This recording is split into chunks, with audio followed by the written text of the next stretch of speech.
Thank you, Rabbi Wein. And I want to take this opportunity to say, first of all, how pleased I was to be able to participate yesterday, and I learned so much in the colloquium. And in addition, I found last night's graduation and ordination a true inspiration for me to bring back to the Boston area. We're in a slightly different part of the secular Jewish movement, but I found that so much of what I witnessed here last night could be really used to move us to more vigorous, more confident, and I hope more effective creation of a secular Jewish community, another secular Jewish community perhaps than exactly this one, and there's a secular humanistic Jewish community in Boston, but one that I hope will continue to flourish alongside in the many aspects of not only of the Jewish community in America, but of secular Jewish communities in America. It's my privilege to introduce Ruth Calderon. Ruth Calderon, founder and executive director of Alma Hebrew College, was born in 1961. She completed a BA in Jewish thought, philosophy, and Bible studies at Oranim College, University of Haifa, and an MA in Talmud at the Hebrew University of Jerusalem. In 1989, Ms. Calderon founded and co-directed Ilul, a program of Bet Midrash studies for men and women, secular and religious, in Jerusalem. Between 1992 and 1994, she trained at the School for Educational Leadership in Jerusalem and was selected to serve as a member of the government-appointed Shinhar Commission investigating Jewish education in non-religious state schools in Israel. In February 1996, Ms. Calderon founded Alma Hebrew College, a liberal arts center in Tel Aviv, which promotes the study and advancement of Hebrew culture. In recognition of her efforts to promote mutual understanding between Jews of different backgrounds, Ms. Calderon was awarded the Avihai Prize in Israel in 1997. Ms. Calderon is completing her doctorate in Talmudic studies. She is married with 3 children. Ruth Calderon.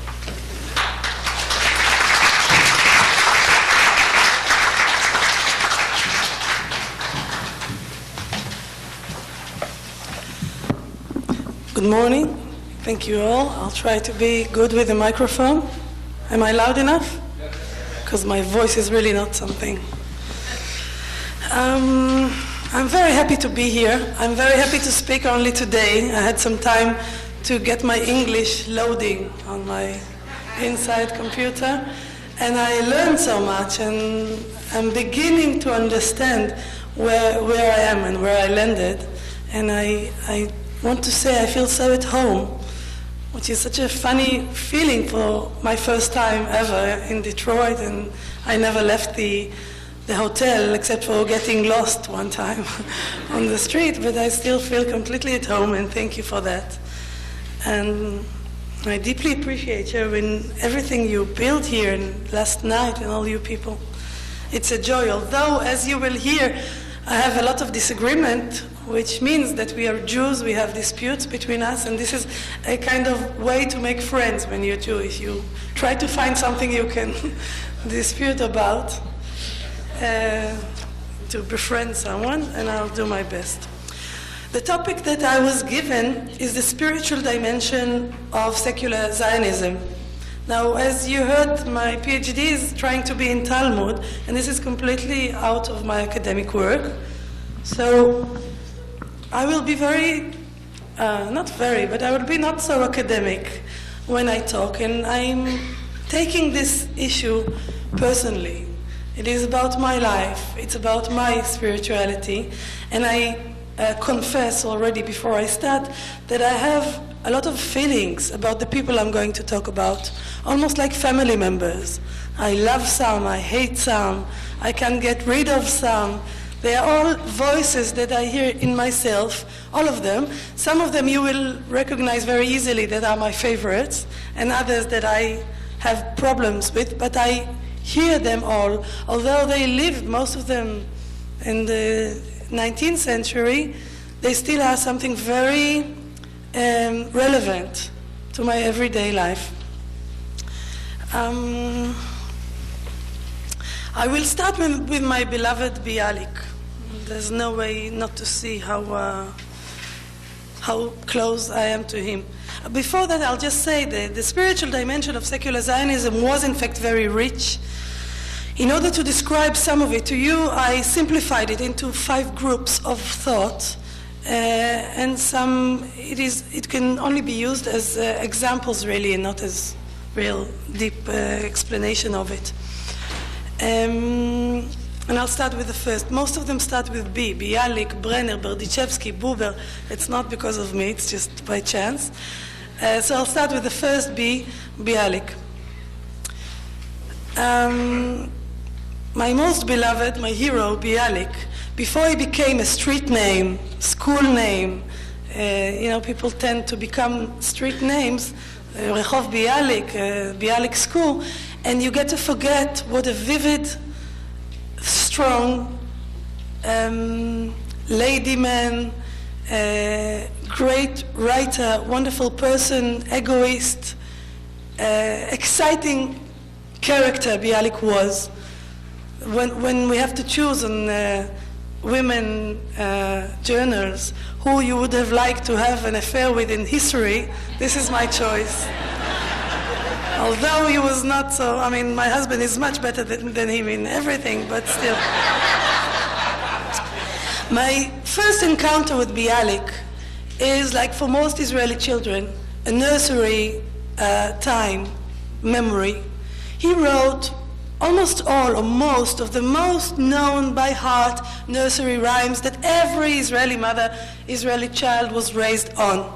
Imagine my German accent, red-haired mother rocking me and singing Naat-net, red ale vared, which means up and down, naat-net, and then it says male mata, what's above, what's underneath, rak ani ve'ata, only me and you, naat-net, and it all seems very naive and has no hidden agenda. Nursery rhyme. It took me 20 years to arrive at the knowledge through Ari Elon, my teacher in Oranim, that this is not a naive nursery rhyme at all, and that Bialik planted in us as 2-year-olds knowledge of like bombs that are, like vitamins that are slowly dissolving. Chapter 2 in the Tractate of Chagiga in the Mishnah says, and I will say it in Hebrew and translate it to English, כל המסתכל בארבעה דברים, ראוי לו כאילו לא בא לעולם. Whoever puts his mind to these 4 matters, it were better for him if he had not come into the world.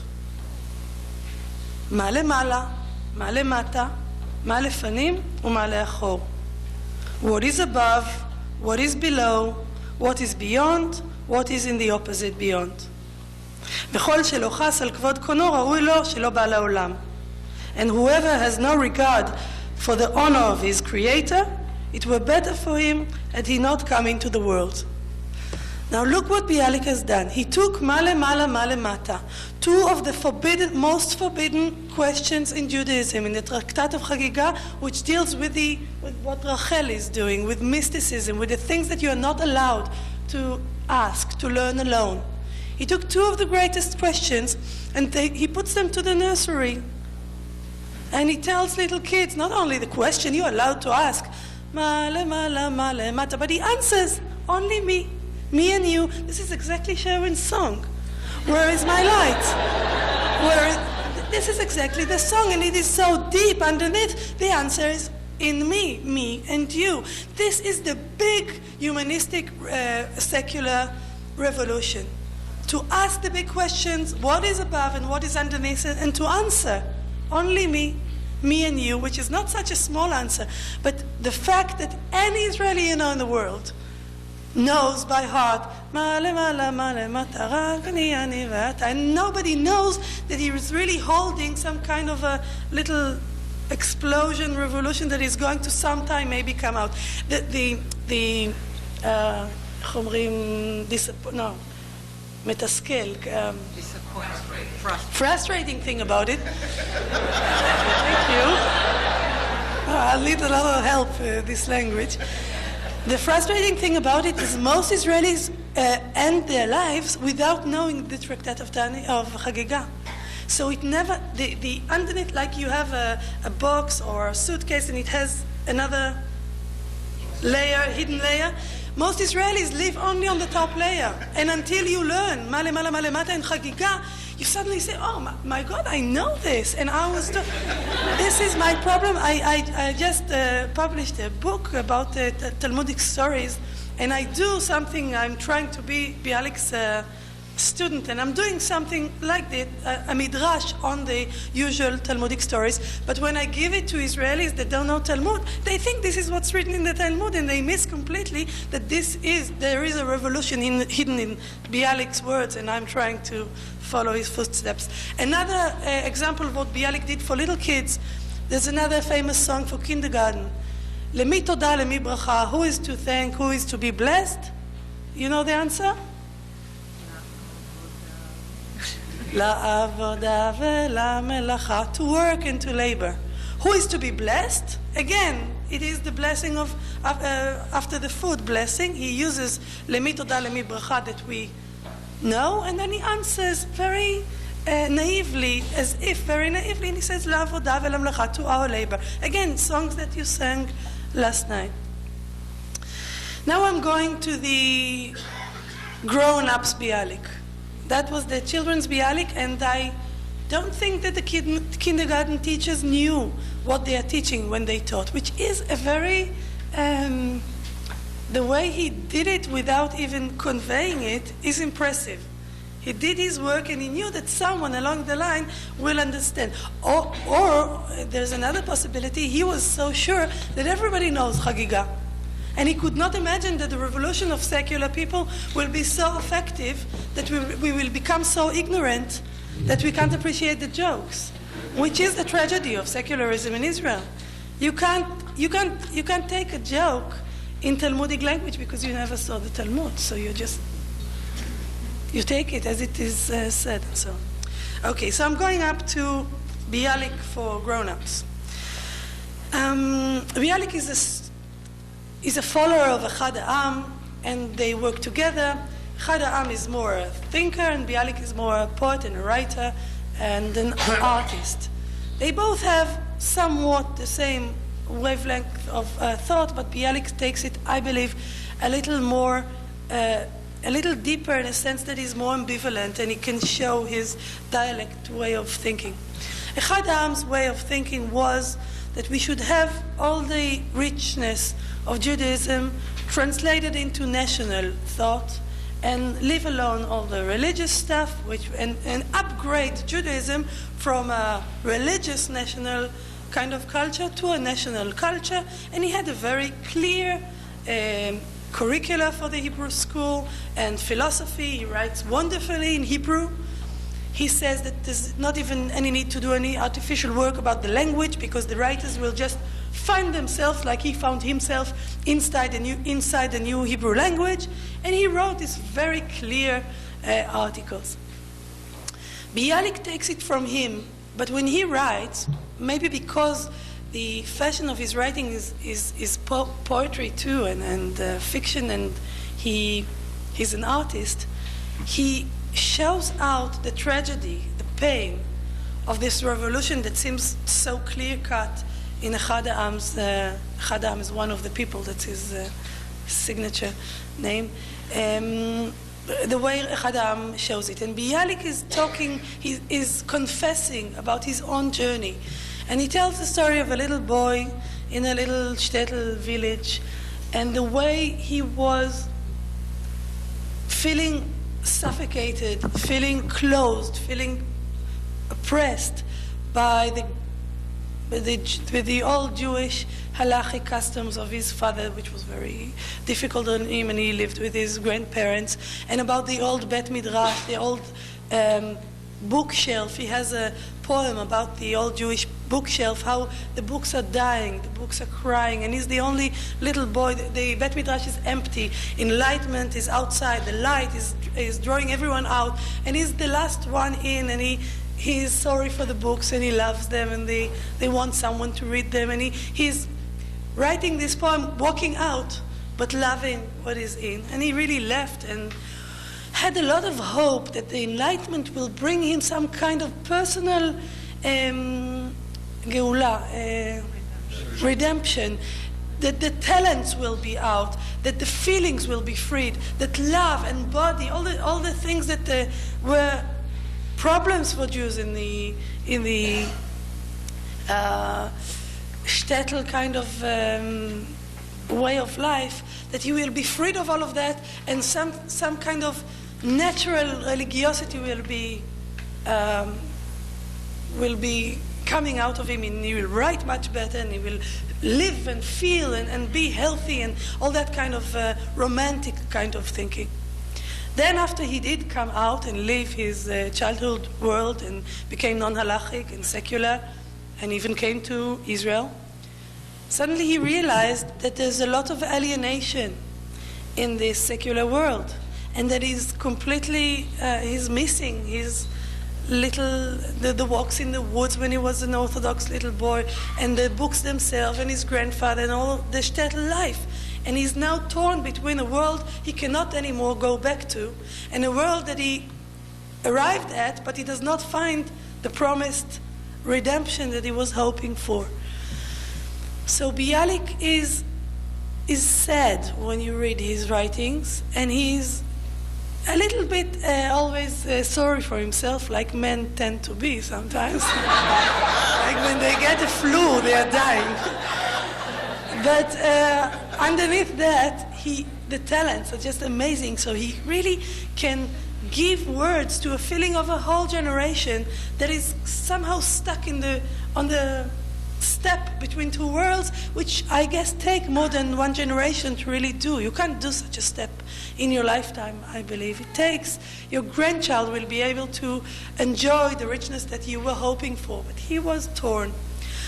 Now, when he is in Israel, for a very long time, he could not write anything. And that is, again, another tragedy of such a gifted person. And he became, alongside his life as a writer, he was very much a cultural leader. He had enterprises. He was doing things. There's a little note on the Bialik house, which is my haven in Tel Aviv. I go there many times. It's a lovely, romantic, oriental kind of European house, a wonderful library. And there's a little note, handwritten, that says, "The poet is asleep between 2 and 4. He had Schlafstunde. People used to come to him all the time, so he had to have time off officially. The poet is asleep between 2 and 4. So people were coming and taking his advice, teachers and the general public and so on. And he had a lot to say to all of them. First of all, he says about, he is very different from Echad Ha'am, and very like Felix Posen in many things, because he decides to do things. He has an enterprise, and that is his business, and he's going to get it forward. For example, the language, the Hebrew language, that Echad Ha'am said, let us naturally let it grow and it will find its place. Bialik says, no natural. I will make it happen. I will make an institution for the Hebrew language, and they will make new words that we need for the new modern Israeli state. And until today, there is a very important Academia Lashon HaIvrit that is working on it and is not waiting for things to happen naturally. There are some wonderful words there. I'm sure Rachel can remind me that they are making Hebrew versions of English words for all kinds of television words. Everything could be said now in Hebrew. Kdimon is before a movie. Anyway, no chashuv. You won't appreciate the fun of it, so I leave it at the side. That's one thing he decided to do, and not to live for nature. The other thing he decided to do is because he saw that the next generation is ignorant, and that his other big group, Berdichevsky and Brenner, that I will get to in a minute, and they call themselves the young ones, and they blow in his back, he saw that people don't know anything of the great richness of Judaism, and he decided to do two projects. One, with Echad Ha'am, they wanted to do a big encyclopedia of the Jewish heritage, which they did not finish. And the other thing is Mif'al HaKinus. He tried to do something like a collection of the great books of, instead of great books of Western civilization, the great books of the Jewish civilization. And he wanted to add it to, again, he's doing midrash.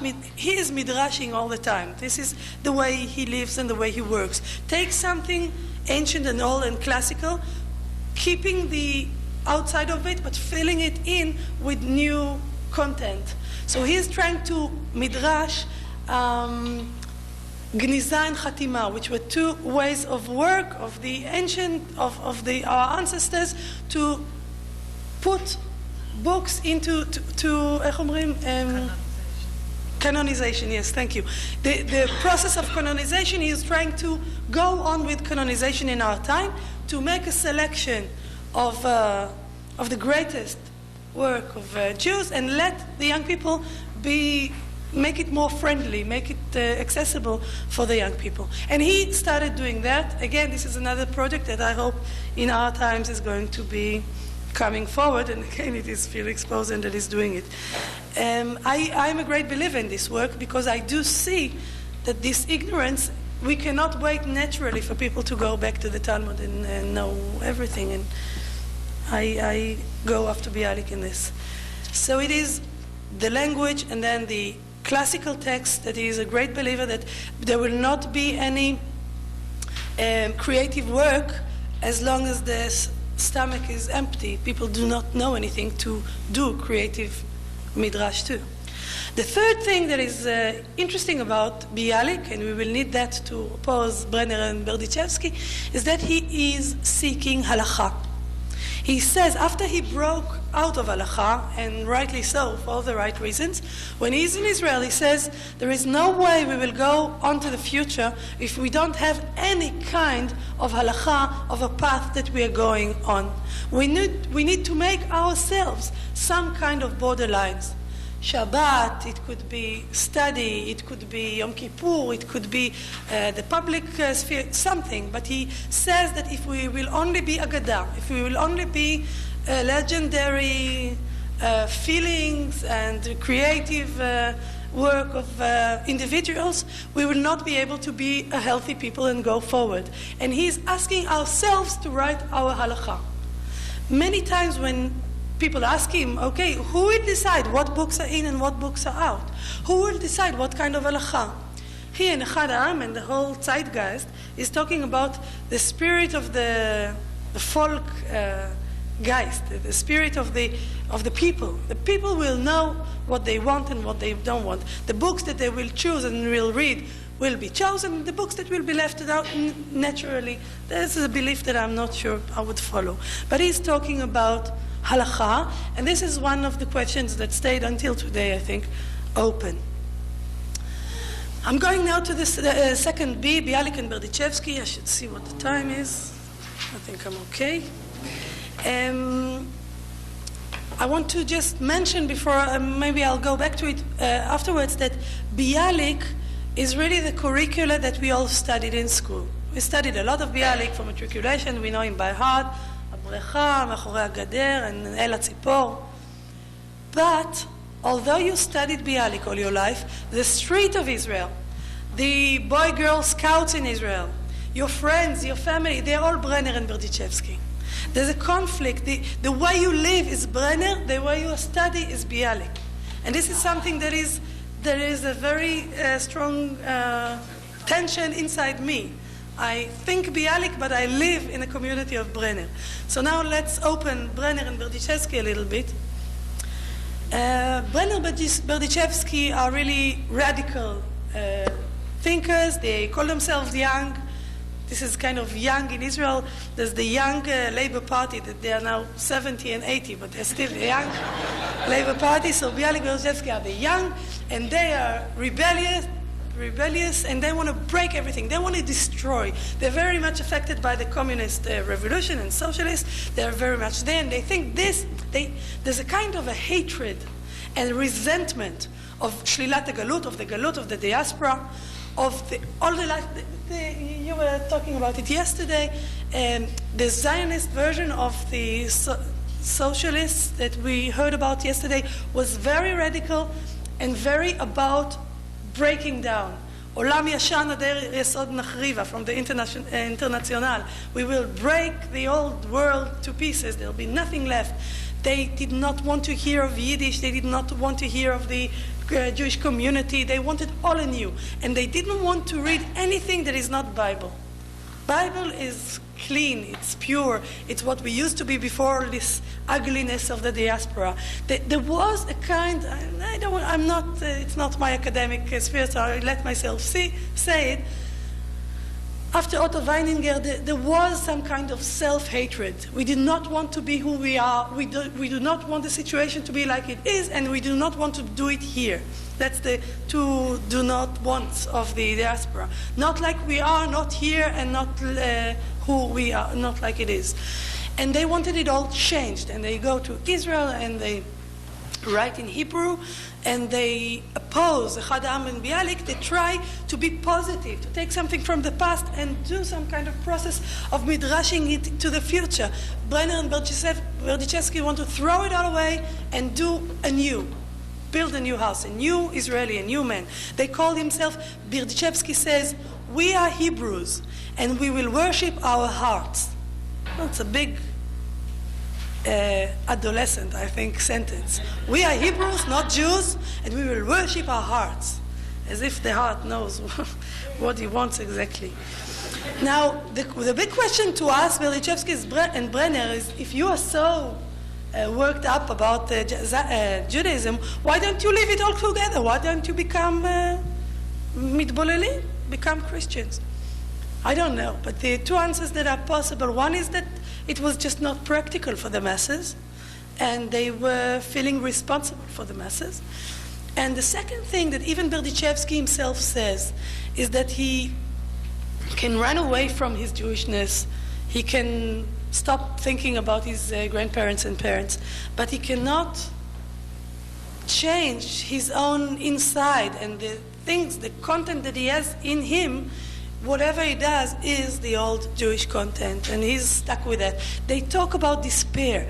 Brenner made despair almost a religion in Israel. This is very deep here, and this is something that I'm trying to fight all my working years.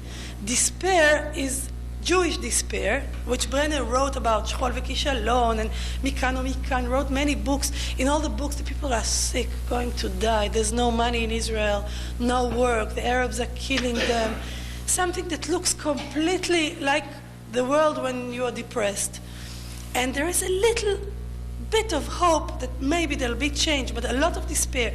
And the army of Brenner followers, which, for example, were 90% of my educators in Oranim, which is a secular kibbutz movement university and a very ideological secular place, most of them were Brenner followers. And most of them looked at me in a very bad eye when I wanted to study Talmud. Because Talmud might bring you back to the religious, and that might bring you back to the whatever. And they did not want me to have anything to do with Orthodox people. When I later on founded Elul, which is a bet midrash, an egalitarian bet midrash for men and women, Orthodox and through secular, they wanted me to stay clear Brenner type, and this depression, this despair, goes on to the second and third generation in kind of Hebrew literature that goes out now. Edgar Keret is one of the examples of writing about little things of city life, nothing important, nothing is really important. I have nothing to do with national questions. I have nothing to do with Judaism. I'm just a private person in the city. I had a good night. I had a bad night. I did have a date. I did not have a date. That kind of, and it's an ideology. It's not by mistake. And this was the fight of Brenner that was trying to find a very private voice, a very authentic voice. He didn't want to lie. But I believe that from all this tries not to lie and not to speak in someone else's voice or the nation's voice, sometimes he overdid it to the despair side. So their basics was really to be a nation, to live in Eretz Israel. He says, Mikan u'mikan, one of his novels, is not from here and from there, which is a Talmudic term of Eretz Israel and Babylon. He says, Mikan u'mikan, from here and from here. There's no way to go back. There's no diaspora. He just cut himself off. And he talks about Hebrew and literature. Sifrut is the way forward instead of classical texts. The people, he wants to be a normal people instead of a Goy Kadosh. The land, they want to be a normal land and not Eretz HaKodesh, not the Holy Land. The language is simple language and not holy language. And again, literature instead of holy scriptures. And we are Hebrews and not Jews. Now I have to say here that when we started Alma, I chose the name Alma Hebrew College. And I used the name Hebrew and not Jewish. Some of it because of the same problem with what Jewish stands for in Israel, and I wanted it to be fresh and clear. Some of it because I liked the word Hebrew University, and I wanted to use the same kind of music. And mostly because I'm a Bialik follower. But many of the people that came to ask about Alma, especially Orthodox, were very much afraid that we are going to do the Brenner revival and be one-dimensional about it, and I hope we did not. Now, the third B. How am I with time? When did I start? Oh. The third B, Ben Gurion. Ben Gurion and the Knaanim, the Knaanites, was quite similar to Berdichevsky and Brenner, but he was more politically kind of doing things. As we spoke at breakfast, he changed everybody's names. Immediately, my mother came in as Margot Kesten. After 5 minutes, she found herself as Miriam Armon, which took her many years to get used to. Thank God my father did not change Calderon. I would just go back to Calderon. Because it is so much who you are. This changing of names was part of completely disregarding the personal, the memories, the tradition that you carry with you. Took us so many years to be Calderon. Now we'll become something else. Now, he taught us the curricula for Ben Gurion is מהתנ"ך לפלמ"ח, from the Bible to the Palmach. Heroes of the Bible, they wanted us all to be suntanned, going on the hills, heroes, strong, barefoot, and from the Bible to the Tanakh. We are all King David, and we are all the heroes of Palmach. Never in the family did we have scholars or intellectuals in the diaspora with those white heads. No, it didn't happen in our family. מהתנ"ך לפלמ"ח. The Knaanites were even more funny in my eyes, and they tried to really be this kind of romantic Orientalism of they themselves are the sons of the ancient Canaanites, and they wore this Canaanite clothes and trying to be Orientalists. And usually, as Meir Ariel, one of our contemporary poets that just died, he wrote, מאחורי כל, after every Israeli folk song sits an Arab with a nargila. The Palestinian Arabs of the time looked at these crazy European Israelis coming and playing as if they're Canaanites, but it took only 50 years for us to get dressed again and air condition our homes. The whole thing with the climate, I'm telling you, can't get used to it. Okay, I'm going to this next B. I hope I won't be stopped in the middle. I have 2 more things to say. The next B is Buber, but I really want to speak about Buber and Gordon to add another dimension of another group that usually is not talked about when we talk about secular Zionism. They are really the religious secular Zionism. Gordon came to Israel as an old man. He was an old man in Kinneret with all the young teenagers and 20-year-olds. He was 47. And they treated him like the old Eliyahu Hanavi. He had a beard. And the first couple of years he lived with them in Chatzar Kinneret, but he obeyed the halacha. He ate kosher and he was completely halachic. After a couple of years, he felt safe enough to drop all of that, and he became again a secular person, but a very religious kind of a secular person. His religiosity was a lot about going back to the land. He was kind of 60s. He was growing his hair and wearing this tunicot, and he was trying to work in the morning and write only at night. But they had a dream of playing the violin through the et chafira, how do you call it? Shovel. But they were such lousy workers that after 3 days they had all bruised hands, and they were really intellectuals trying to play camp as if they are, but he was trying to play they had this notion of working as you play the fiddle for hours. Again, the Palestinians working next to them were looking at them. Quite a funny time in our country.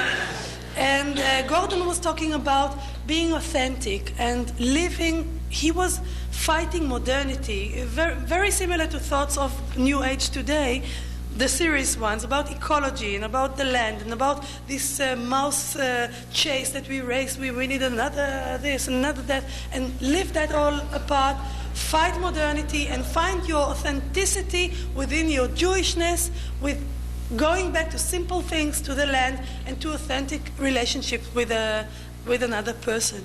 He had a lot of problem with Christianity. I don't want to oversimplify it. I'm simplifying it already, but so I leave it aside. But that was one of his fears, and the significant other that he was talking against was Christianity. That was a very big attraction for many of the young people that he was talking to. So if you want afterwards, I'll go on about that.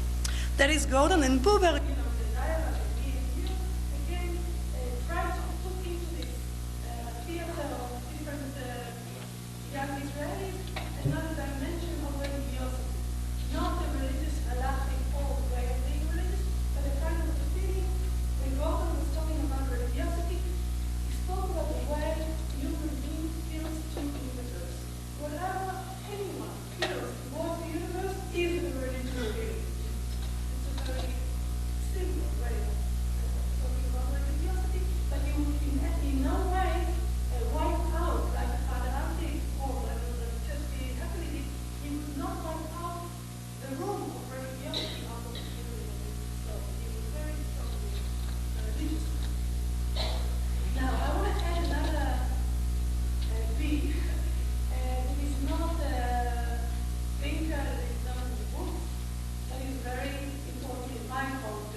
It all depends on who you grow up with. My father says, again, Zichrono Livracha, I really miss him, he died last year. He used to say, every nation gets the Jews they deserve.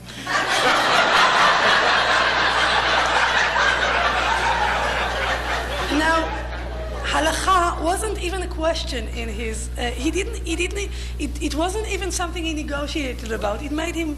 He didn't even know about it, I think. But there was a lot of honor, a lot of dignity, and a lot of dedication to Judaism. That is who we are. We are Hebrew. When the Holocaust was, the Bulgarian king did some kind of. He saved the Jews. He did not save the Saloniki Jews, but the Bulgarian Jews.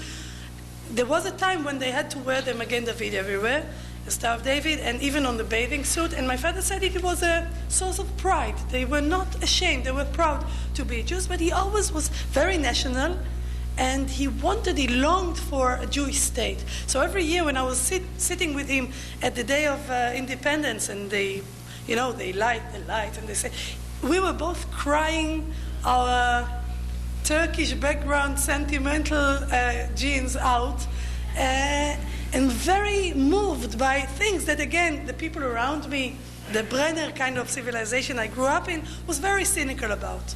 And in our house, it was, on the Chanukiah, it said Medinat Israel, the state of Israel. The Jewishness was very much a national thing, and much less religious thing. And so when I went into Judaism, I never went through this gap, this tearing your heart that Bialik and Brenner went through. Because I felt that I'm going on, and I'm even becoming more inside Judaism than my father is, and that he is happy about it, and there was no feel of leaving the gap.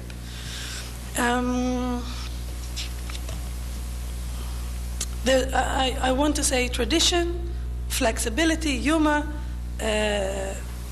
ignorance, Jewish ignorance, pride, love, and a lot of commitment. Now, my problem as a young person, if I now have a map to show you where I was trying to grow up, as a young person, there was a problem I felt that I don't exactly know who I am when I'm saying that I'm Jewish, and I didn't know how to go forward. I think a big turning point for my life was when I spent a year in Canberra, Australia, for one of my father's there's something with the UN sabbaticals, and they put me in a public school, and I was the only Israeli, only Jewish child in Canberra High School. And after I answered that no, we do not ride camels, and yes, I did see Caesars before, they asked me, okay, so who you are, what is Jewish? And I found it very difficult to explain, because I was so Israeli, everything was so taken for granted, and so for sure that I never thought about it. And I think that at the age of 14, alongside taking very seriously Australian men, I gave a lot of thought to Judaism and Christianity. I even went into a church there. I fell in love from all Canberra, Australia. I fell in love with a missionary's son. And I used to go to church with them. It was a Finnish community, so thank God, whoever she is, I did not understand the language. My father got very worried about that, and he was very happy when we came back home. But since then, this journey of who am I, what does it mean to be a Jew, was very strong in my life, and I wanted to start. I felt that I'm empty. I have nothing to work from. I don't know much. I read a lot of Gordon and Bialik. That was accessible, but I could not read any classical texts because they did not exist even in the school library.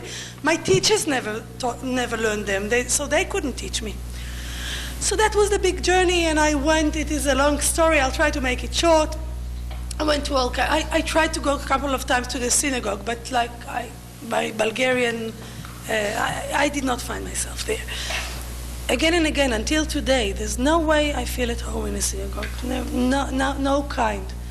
And that's a problem that I have to live with at the moment. I'm saying it because I think this is the case for 90% of Israeli secular people. We are not synagogue goers. We are not rabbi oriented. There's something about this Brenner thing that got into all of us. Don't stand between me and my culture. I want to straight touch Judaism. I don't need a mediator. I know the language, leave me alone. And there's a lot of this anarchistic way of Israel, you must understand, was built as a youth movement.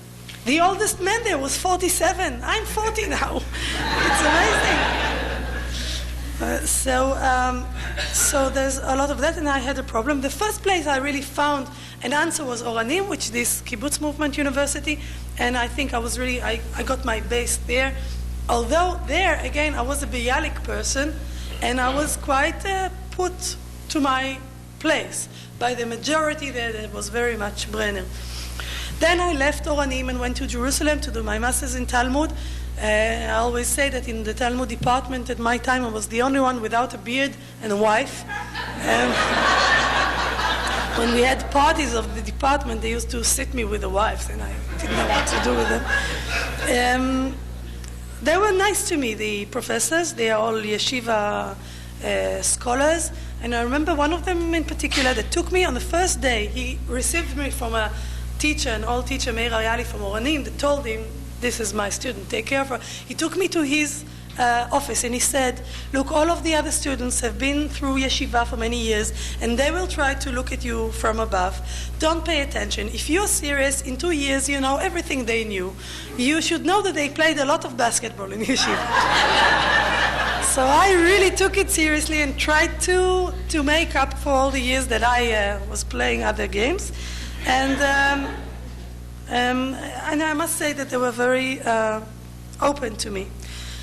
Then in Jerusalem, we established Elul, which was, again, my try to do a midrash on the Institute of Bet Midrash. I read about Bet Midrash of the ancient times, of the way of house of study, that you study in pairs and you all talk. It sounded so wonderful to me, so much better than university, that I said, why don't we do it again? And we established our own Bet Midrash with no one leader. I ran it together with an Orthodox man. And we just decided what we were going to study. We studied a topic, a theme every year, and we did it in Bible, Mishnah, Talmud, Kabbalah, Hasidut, Hebrew literature, philosophy, art, and whatever we can, like a big scope of ice cream with all kinds of flavors. And it went very well. It was amazing how much the Orthodox men loved studying with secular people, with secular women especially. At that time there was not just because we're wonderful, at that time there was no woman voice in reading the Talmud. It's now, I must admit, 15, 20 years ago. And it was a big revelation that women can do it and that secular people don't need to prepare themselves for 20 years. They can just say it with the Shtanzel edition, we can read it in Hebrew, and we have something to say. The whole secret about Gemara, it's so difficult. The whole trying to put it as if it's not for us was quite wiped off, and Elul is doing well until today. I left Jerusalem after the Rabin assassination. I remember I was sitting in my room at home doing my daily page of Talmud. And Guy, my husband, was at the demonstration. We did not want both to go. There was a big peace demonstration where he was killed. We did not want both to go because we do not take children to demonstrations, so I stayed with the kids. And suddenly there was television open in the room. And I remember there was Crocodile Dundee, the film, going on. And suddenly on the film there were, like, typed, in a couple of minutes there'll be a news break, in a minute there'll be a news break. And I felt something is wrong, and I watched it, and since then it was really like 5 weeks ago here, the world changed, and you don't see things like you used to before. I felt like the floor is not there below my feet. And I felt that I needed to go back home, back to the community I was raised in, the secular place, and I need to do my work there. And with a lot of respect and even love that I have to the Orthodox community, I need to do my relationship with them from my home base, and that we need to go back to the basics of Bialik, of Brenner, of Berdichevsky, of Echad Ha'am, of Gordon, of Buber, to remember what did we decide to do in this country, because I felt there's no logic anymore. So I did come back to Tel Aviv. Actually, I live in my parents' home, which is an amazing experience of coming back in a different way, and again, another kind of midrash. The same rooms, but they are now different. Sometimes when I wake up at night, I don't know if I'm the mother or the child, which room I have to go to. The same place. the same community, but now I can do things in the school that I couldn't, and we try to start community work. There's a long way to go still. I went back to Tel Aviv, and thank again whoever she is.